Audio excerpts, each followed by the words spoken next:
Hey everybody, welcome. So have you ever had an issue where your guns just started firing full auto even when it was set on semi, or maybe firing a double shot on semi? Well, we certainly have. Over time our guns started every once in a while firing double shots on semi, and then more and more frequently until it fired fully automatic on semi no matter what. Kind of like this.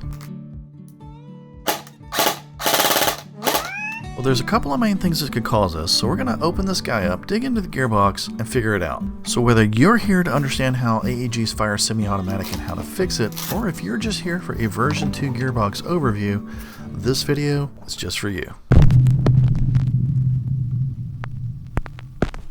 Alright guys, first things first, if this is your first time here and you're into gear guides and gun reviews and gameplay and all sorts of other cool airsoft stuff, join us now by hitting that subscribe button and that notification bell so you don't miss anything. Alright, so the first thing we got to do is take the upper receiver off, and throughout this video we're going to call things the way we've heard them called, and some of them we've heard them called multiple things. If you know of a different or more correct name for these, don't hesitate to mention that in the comments below. You're not going to embarrass us, we're learning with you guys.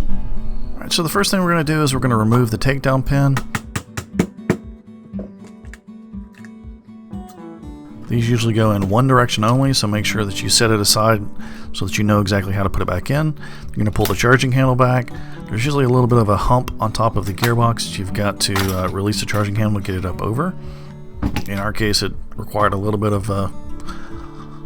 of persuasion to get off. After that, you've got a center roll pin and a rear push pin. On the center roll pin on ours, it does have some ribbing on one side, so make sure you look closely at your roll pin to make sure that you're setting it aside so that you know exactly how to put it back in, because it may go back in only one direction.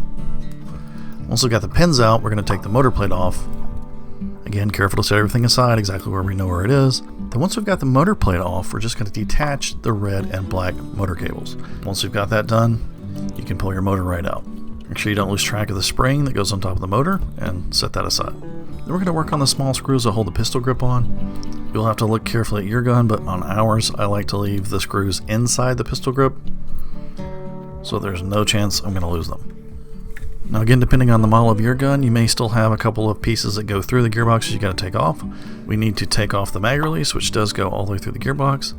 And if you happen to have a ambidextrous fire selection control, you may have to take that off as well. Now we're going to take the buttstock and the buffer tube off. The wires will come all the way out of the buffer tube, but just to save a step putting it back together, we're just going to set that whole assembly aside with the wire still inside. Now you should be able to take the gearbox out. Might take a little bit of persuasion, like ours did, but that should be it. Alright, now we're going to go ahead and detension the spring and take it all the way out, because we have a quick change spring system on the Lancer Tactical Gen 2 gearbox. This may be a step that you can't do if you do not have a quick change spring system, in which case you're going to use like a screwdriver or something to hold the spring in place as you open the gearbox so that spring doesn't pop out at you. Alright, now we've got 9 screws that are holding the gearbox together. 4 across the top that are one length, and then the rest that are a little bit shorter.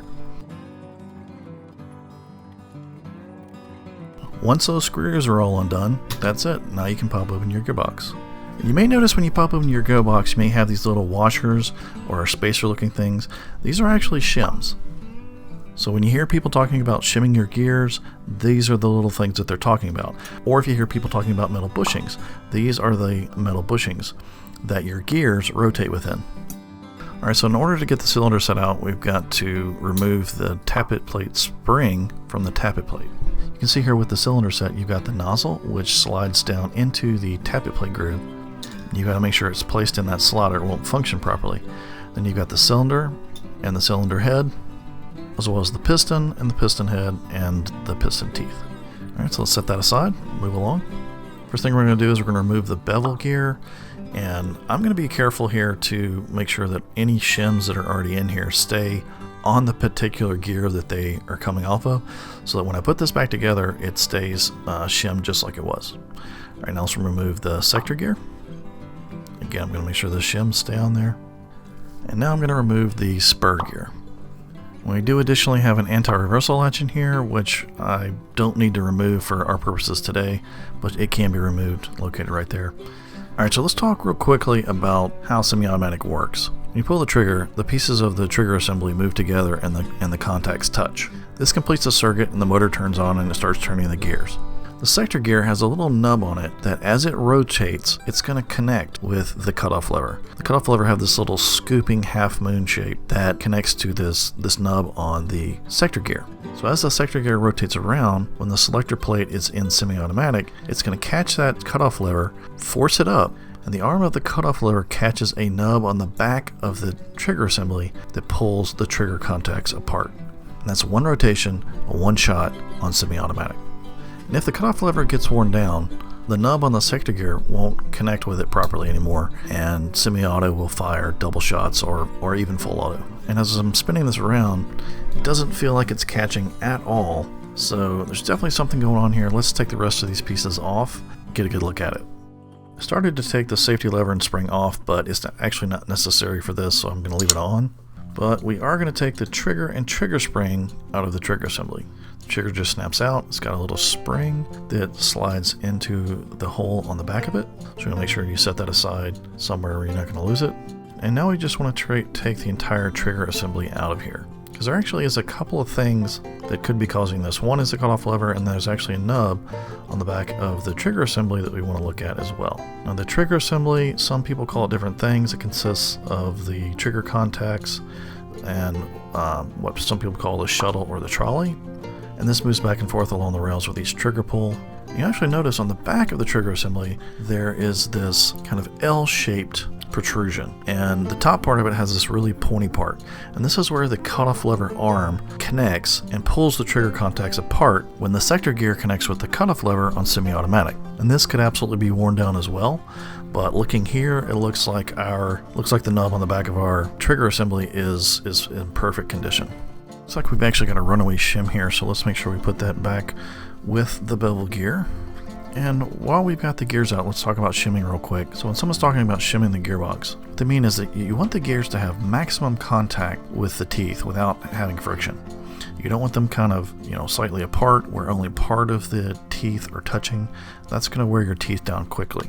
What you want is maximum contact for a strong gear rotation. Then you also want to shim it against the sides of the gearbox so that the gears are rotating freely against the side of the gearbox without friction and rotating fully flushed with their teeth together. Alright, so let's get this cutoff lever off and have a closer look at it, because we know that the nub on the back of the trigger contacts is perfectly fine. So let's have a look at this guy.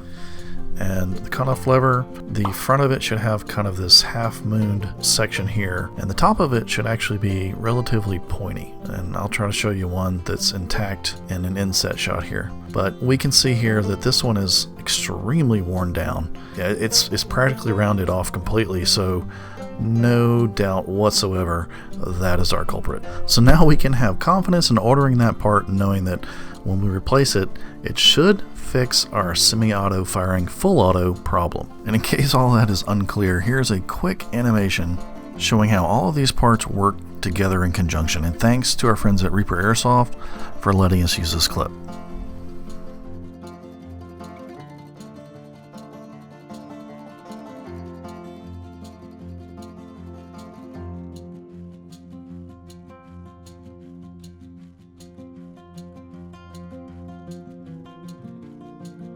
But in the meantime, I don't want to leave all this stuff out, so for the benefit of the version 2 Gearbox overview, let's quickly reverse our steps and put everything back together. And while we're doing that, we may take a minute to talk about correcting for the angle of engagement. So first things first, we put our cutoff lever back in, and you'll notice when you flip this over, we did not take the selector plate off. There is a little spring that has to connect to a little tooth on the cutoff lever that protrudes through to the other side that allows the selector plate to engage that cutoff lever. Then we're going to snap in our trigger assembly. You just slide it in at a slight angle. It snaps onto a little pin guide. And you do want to make sure that you reattach the spring from the front of the trigger assembly to the trolley as well. Then we're just going to snap on our trigger. We're going to make sure that spring is in the correct hole in the back, and it will just slide right in perfectly. Maneuver it around a little bit, make sure it's in properly and functioning, and that our safety lever is in the correct position as well. Then we're just going to put our gears back in. Start with the spur gear, make sure we're keeping all of our shims intact. And of course the anti-reversal latch is giving us a little bit of trouble. We'll put that back in. Make sure it's spinning freely with no friction. Then we're going to put in our sector gear. You want to make sure that the teeth are facing down, disengaged from where the piston is going to be. And then we put in our bevel gear, and you're going to want to pull that anti-reversal latch back so you can get the bevel gear in. And that anti-reversal latch obviously keeps the bevel gear from rotating backwards. Alright, now let's put our cylinder set back in. There's a groove for the tappet plate. There's a groove for the piston itself. You got to make sure that the piston is running along that groove. And here's where we're going to take a second to talk about the angle of engagement. As the sector gear rotates around, it's going to connect with the very end of the piston called the pickup tooth. And if the first tooth of the sector gear and the pickup tooth connect at an awkward angle, can cause the ridge of the pickup tooth to wear out quickly. You can usually correct this by offsetting the starting position of the piston with something simple like a faucet washer glued to the back of the cylinder head. But you do have to be very careful if you're doing this on your own. You definitely can impact your cylinder volume and your FPS. To prevent the next couple of teeth from only partially connecting until the gears are fully flushed, the last tooth on the piston is either filed down or removed, and this is called correcting for the angle of engagement. Then you want to make sure your tappet plate spring is reattached. You just want to make sure the wires are in their grooves. You don't want to pinch those wires and short anything out when you close it, and then you just close it up. Alright guys, so I know just saying close it up sounds simple. Hopefully you can do the reverse of everything we've shown you today, and we do hope that this version 2 Gearbox overview helped you understand how the insides of the AEG works. And if you've ever encountered this same semi-auto issue, hopefully this gives you the confidence to get in there and try and fix it yourself. So guys, thanks for sticking with us. If you haven't already, join us on our airsoft journey by hitting that subscribe button and that notification bell so that you don't miss a single video that comes out every Tuesday with bonus videos on Fridays. And until then, we'll see you next time.